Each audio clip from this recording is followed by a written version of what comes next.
दोस्तों, बात बहुत पुरानी है। सर्वसम्मति से ये काल था 1000 ईसा पूर्व, जब सभी ऋषि एक साथ एकत्र हुए। दरअसल बात ऐसे हुई कि आयुर्वेद का जो उपदेश ब्रह्मा ने किया था उसे दक्ष प्रजापति ने किया था, और उसे अश्विनी कुमार जो 2 थे उन्होंने उस ज्ञान को प्राप्त किया, और अश्विनी कुमारों से उस ज्ञान को इंद्र ने पाया। लेकिन जब इस ज्ञान को धरती पर आना था तो क्या प्रक्रिया हुई, ये देखते हैं। जब लोग नियमों का पालन करने से कतराने लगे तो उनके अंदर रोग उत्पन्न होने लगे। इस बात से चिंतित होकर प्राणधारियों पर दया को भाव को आगे रखकर पुण्य कार्य करने वाले महर्षिगण हिमालय के एक सुंदर भाग में एकत्रित हुए। उसमें 53 ऋषियों का वर्णन है, और जिसमें अंगिरा का नाम सबसे पहले आता है। इस प्रकार 53 ऋषियों ने एकत्रित होकर ये समझा कि धर्म, अर्थ, काम और मोक्ष इनका कारण आरोग्य ही है, और रोग उस आरोग्य को नष्ट कर देते हैं। तो ऐसा सोचकर क्या ऐसा उपाय होना चाहिए, यह कहकर महर्षिगण इस रोग की शांति का मार्ग निकालने के लिए ध्यानस्थ हो गए। ध्यानस्थ होकर उन्होंने देखा कि एक इंद्र हैं जो हम अगर उनके शरणागत हो गए तो वो हमारी मदद करेंगे। तब यह निश्चित हो गया कि अब इंद्र ही बताएंगे तो इंद्र भवन कौन जाएगा। बात यह थी कि इंद्र भवन जाने के लिए वही जा सकता था जो अपने तपोबल में श्रेष्ठ हो। तो भरद्वाज ने पूछा कि क्या मैं चला जाऊं? सभी महर्षिगण भरद्वाज को इंद्र के पास भेजने के लिए तैयार हो गए, और भरद्वाज इंद्र के भवन में जाकर जो देदीप्यमान थे उन्होंने कहा, जीवधारियों के लिए भय देने वाले रोग उत्पन्न हो गए हैं। हे अमर प्रभु, उचित रूप में उन रोगों की शांति का उपाय मुझसे कहिए। तब भगवान इंद्र ने भारद्वाज को परम बुद्धिमान समझकर थोड़े ही शब्दों में आयुर्वेद का संपूर्ण उपदेश सूत्र रूप में कर दिया है। बोले, हेतु, लिंग और औषध ये स्वस्थ और रोगियों के लिए परम उत्तम मार्ग बताने वाला है, और जिस आयुर्वेद को ब्रह्मा ने बताया था वो मैंने तुमको बता दिया।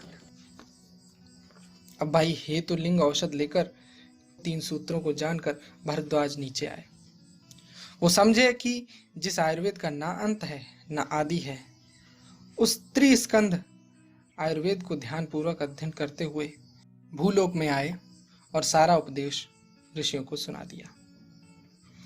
दीर्घ जीवन की इच्छा करते हुए ऋषिगण आयु को बढ़ाने वाले आयुर्वेद को भारद्वाज से ग्रहण करने लगे। ग्रहण करने के बाद जब उनके अंदर रिसर्च करने की इच्छा हुई, उन्होंने कहा कि अब इस आयुर्वेद को हम मानव जाति के लिए कैसे स्पष्ट करें। तो उन्होंने उसका अवलोकन किया, और इसके लिए उन्होंने ज्ञान चक्षुओं से उस आयुर्वेद को सामान्य, विशेष, गुण, द्रव्य और कर्म और समवाय इन 6 पदार्थों के अंदर समझा। उन्होंने अपनी आस्था को दृढ़ किया और उनको लगा कि हाँ, हमको ये मिल गया रास्ता। इस आयुर्वेद के ज्ञान को लेकर पुनर्वसु आत्रेय ऋषि ने अपने 6 शिष्य अग्निवेश, भेल, जतुकर्ण, पराशर, हारीत और क्षारपाणी इनको यथावत रूप से जैसा जैसा था वैसा कह दिया। उन 6 शिष्यों में सबसे अधिक बुद्धिमान अग्निवेश थे, क्योंकि उन्होंने ग्रंथ का निर्माण किया। तो हम समझ लेते हैं कि जिसने ग्रंथ बनाया वो तो बुद्धिमान होगा ही। ऐसा नहीं था कि गुरु की इन पर विशेष कृपा थी, बट बुद्धिमान थे, इसलिए उन्होंने अपने नाम से संहिता की रचना की। बाकी शिष्यों ने भी की, और उसे अन्य ऋषियों के साथ गुरु आत्रेय को सुनाया। ऋषियों ने जब ये सब सुना तो बोले, वाह, आपने तो बहुत अच्छा काम किया है। बहुत ही अच्छे से आपने इस चीज को कंपाइल किया है, अच्छे से विन्यास किया है, और कहा, आपने प्राणियों पर बहुत ही प्रकार से दया की है।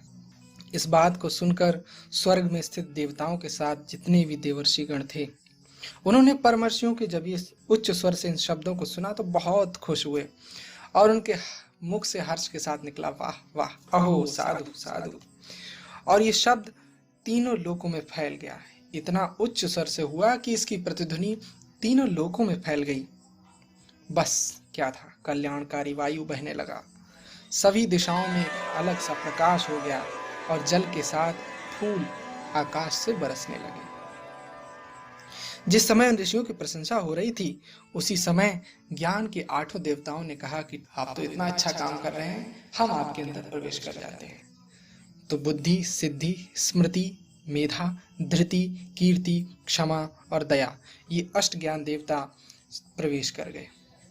यानी बुद्धि आदि की दृढ़ता जो ऋषियों के अंदर थी वो बहुत विशेष रूप से उनके अंदर हो गई। और ये संहिताएं जब परमर्शियों से अनुमोदित हो गईं तो प्राणियों के कल्याण के लिए जगत में प्रतिष्ठित हो गईं। देखिए, जब इस बात को मैं कह रहा हूं कि इस प्रकार की कहानी हुई तो ये प्रतीकात्मक रूप से है कि बुद्धि, सिद्धि, स्मृति, मेधा, धृति, कीर्ति, क्षमा, दया, ये अष्ट ज्ञान देवता तो हैं, लेकिन ये क्वालिटीज भी हैं, तो इनको अपने अंदर समाहित करने की क्वालिटी डेवलप हो गई। अब आयुर्वेद की परिभाषा को हम समझते हैं। बहुत ही फेमस परिभाषा है, हिताहितम सुखम दुखम आयुस्तस्य हिताहितम मानम च तच्च यत्रोक्तम आयुर्वेदः स उच्यते। यानी जिस ग्रंथ में हित आयु, अहित आयु, सुख आयु, दुख आयु, इन चार प्रकार की आयु के लिए हित, अहित, इस आयु का प्रमाण और आयु का स्वरूप जहां बताया गया हो उसे आयुर्वेद कहते हैं। फिर आयुर्वेद लक्षण और उसके पर्याय। तो शरीर, इंद्री, सत्व, आत्म, इनके संयोग को आयु कहते हैं। आयु यही है, शरीर, इंद्री, सत्व और आत्म, इनके संयोग को आयु कहते हैं। कुछ लोग कहते हैं आयु का पर्याय है धारी, कुछ कहते हैं जीवित, कुछ कहते हैं नित्यग, कुछ कहते हैं अनुबंध। इन पर्यायों से आयु को कहा जाता है, यह बात अग्निवेश ने कही।